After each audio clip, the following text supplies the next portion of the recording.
The glass wall of an interrogation room shatters as armed federal agents in tactical gear flood a police precinct. At the center of this chaos stands Marcus Daniels, a federal badge now clipped to his belt. The two police officers who arrested him just hours earlier now watch in shock as their mistake unfolds. Before we get to this dramatic moment, let's go back. Marcus, a 45-year-old retired Army veteran, is driving his midnight blue Mercedes S-Class through Oak Ridge, an exclusive Atlanta neighborhood. He's just returned from the grocery store, lost in thought about dinner plans. This is his home, a dream he worked 20 years in the military to achieve. Meanwhile, Officers Reynolds and Mitchell patrol the same streets. They're responding to a vague call about a suspicious black male in dark clothing looking into windows. In this predominantly white community, that description is enough to make any black person a suspect. They spot Marcus's Mercedes and without hesitation decide to follow him. Marcus fills their patrol car behind him 3 blocks from his house.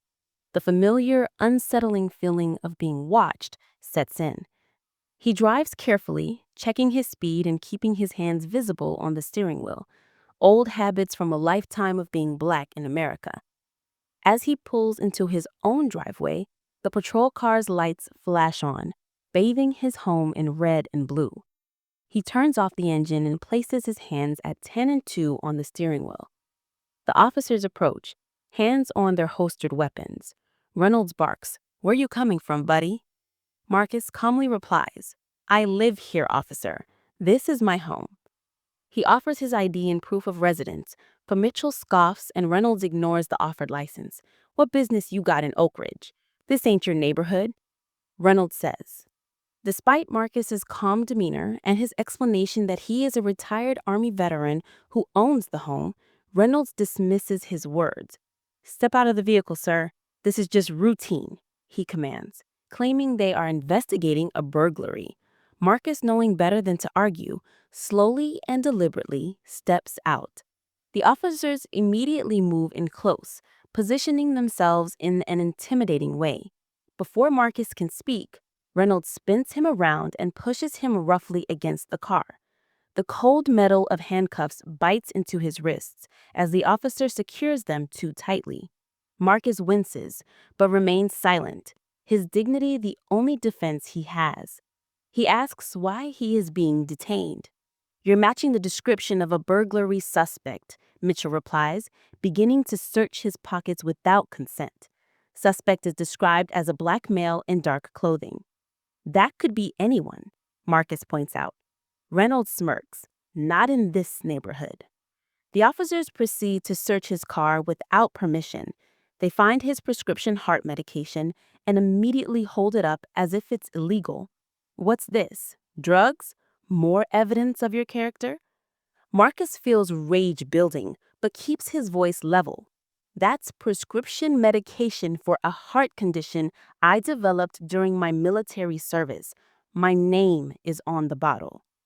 They also find a framed photo of him in his dress uniform, decorated with medals. Mitchell scoffs and tosses it back inside. "Nice prop. Very convincing." Despite Marcus's repeated explanations and his offer to show them mail addressed to him at this house, the officers place him in the back of their patrol car. The entire arrest takes less than 15 minutes, but the public humiliation feels endless. At the Atlanta Police Department precinct, Marcus is led through processing. His fingerprints and mugshot are taken, and his personal items are cataloged. He remains silent, observing every detail of his surroundings with the sharp attention of an intelligence officer. He notes names on badges and the hierarchy of command. He is placed in a stark interrogation room with a metal table bolted to the floor. For after 30 minutes, Detective Sandra Wilkins, a seasoned detective, enters. She carries a thin file. "Mr. Daniels," she begins, "do you understand why you're here today?" Marcus responds calmly, "I'd like to understand that myself, detective. I've been arrested at my own home without cause." Wilkins frowns, studying the arrest report. It claims Marcus was confrontational with officers, but Marcus calmly refutes this. I presented my ID showing I live at the address where I was detained. I remained calm despite being handcuffed in front of my neighbors. If requesting basic respect is considered confrontational, then we have different definitions. Wilkins, comparing the vague suspect description to Marcus's actual appearance, grows skeptical. The burglar was described as thin and 6 feet tall, while Marcus is 5'10" with a solid build. She agrees to let him make his phone call. As she leaves the room, Marcus watches her speak with Officers Reynolds and Mitchell, who are embellishing their report. When Marcus is finally permitted his call, he surprises them by not calling a lawyer or a family member. Instead, he dials a number from memory and speaks in coded language. Just checking in. Situation Amber at location Echo 8. Timestamp 417. He hangs up and appears more relaxed, almost amused. The clock I've been mentioning, it's about to run out. In the main hallway, Officer Reynolds and Mitchell huddle with Sergeant Cooper. They're worried about Marcus's behavior, calling him a sovereign citizen type who knows too much about police procedure. Cooper tells them to hurry up and process the arrest. Meanwhile, in the FBI field office across town, Special Agent Tamara Washington receives an urgent alert on her computer. A fingerprint match has come in, labeled Code Obsidian. This is a red alert status reserved for the highest priority federal assets. The fingerprints belong to Marcus Daniels, and he has been detained by local police. Washington immediately assembles a tactical team. She briefs her agents on Marcus's status. He's a retired Army intelligence officer working as a special consultant for the FBI's Police Reform Task Force. His assignment is to gather evidence on departments with patterns of racial profiling. His detention was not planned, making this a rescue operation. Back at the precinct, Detective Wilkins' doubts grow. She pulls the personnel files for Reynolds and Mitchell and finds multiple civilian complaints alleging racial bias, though all were dismissed. Marcus, meanwhile, continues his psychological operation, dropping comments about body camera technology and federal oversight that make the officers increasingly uneasy. Reynolds and Mitchell get nervous, realizing this is no ordinary suspect. He'll review the report, make sure everything lines up, Mitchell says to Reynolds. Sergeant Cooper approaches Wilkins' desk, telling her to stop second-guessing the arrest. But Wilkins has found a notation in Marcus's file that is redacted by federal authorities. She realizes that the man they arrested is connected to federal law enforcement.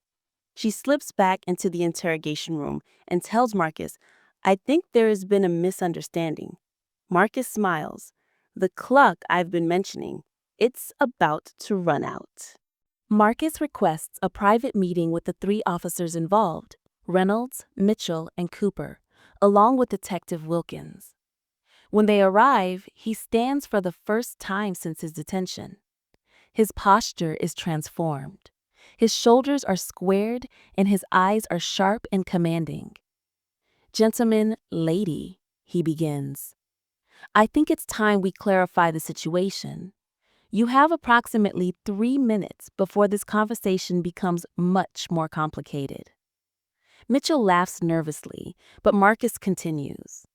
"You see, when you arrested me, you didn't just detain an ordinary citizen.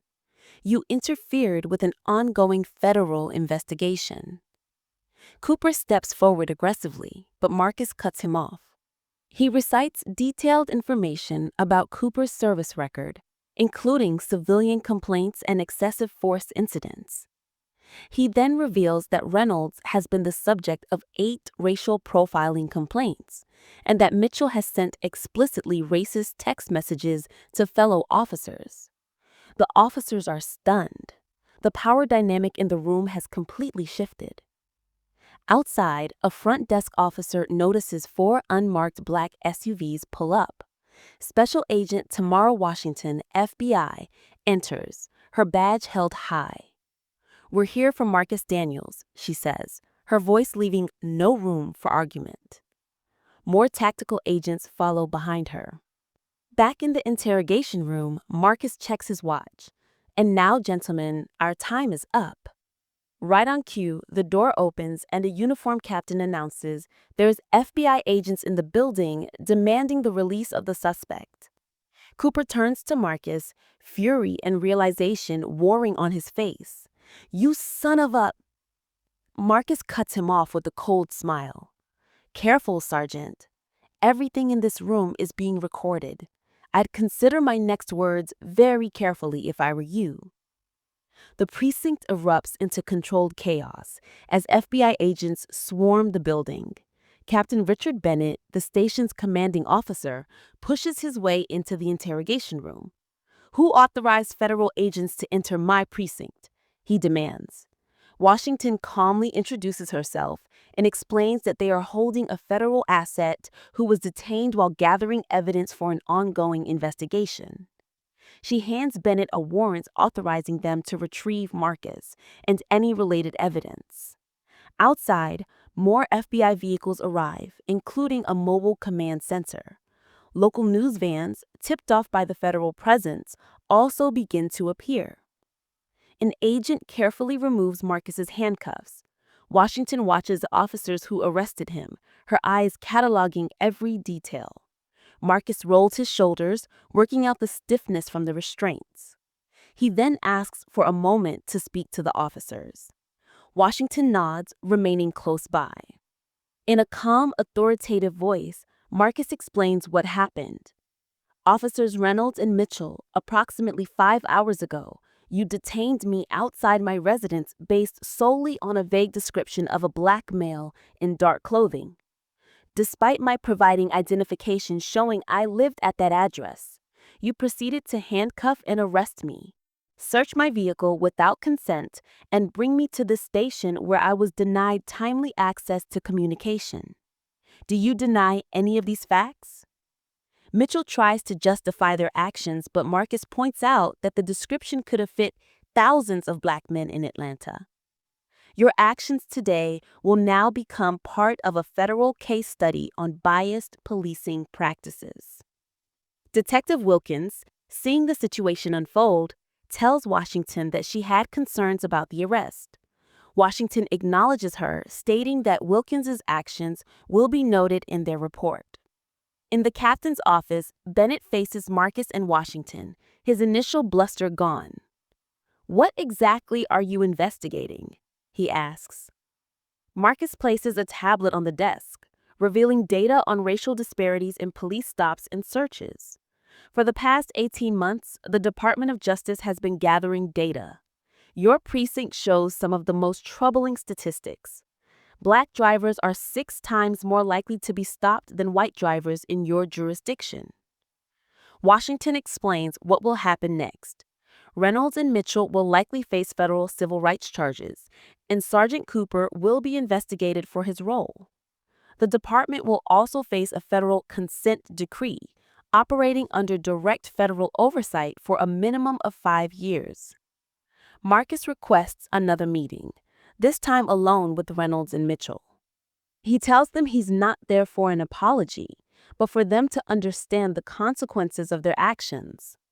Reynolds, now humbled, admits he had no answer when asked if he would have stopped a white man in the same situation. Mitchell remains defiant, accusing Marcus of setting them up. Marcus turns to Mitchell, his expression hardening. "I wasn't planning to be arrested today. I wasn't planning to be handcuffed in front of my neighbors. You did that all on your own." He then reveals the evidence they've gathered: Mitchell's racist text messages and the long history of civilian complaints against Reynolds that Sergeant Cooper had dismissed without investigation. Reynolds stares at the stack of complaints. "I never thought of it that way," he admits quietly. "I just thought I was being thorough." Mitchell, however, remains defiant, accusing Marcus of being privileged. "You have no idea what it's like on these streets." Marcus's expression doesn't change as he refutes this, sharing his own story of growing up in a violent neighborhood. "The difference is, I don't use that background to justify treating people as less than human based on their skin color. The next morning, at a press conference, Captain Bennett announces that the officers involved have been placed on administrative leave and that the department will be implementing immediate changes to its policies. He confirms they are fully cooperating with the FBI to address both this incident and any underlying issues. He states that the department is committed to serving all citizens equally, regardless of race. Inside headquarters, Officer Reynolds, watching the footage from the arrest, realizes he was part of the problem. Detective Wilkins finds him and tells him that she had tried to warn them. Reynolds admits he should have listened. He will face disciplinary action, but unlike his partner, has a chance at redemption. Officer Mitchell meets with his union rep and is told the evidence against him is indefensible. His career in law enforcement is effectively over. 6 months later, Marcus stands before 30 police officers in the training room, giving a presentation on implicit bias.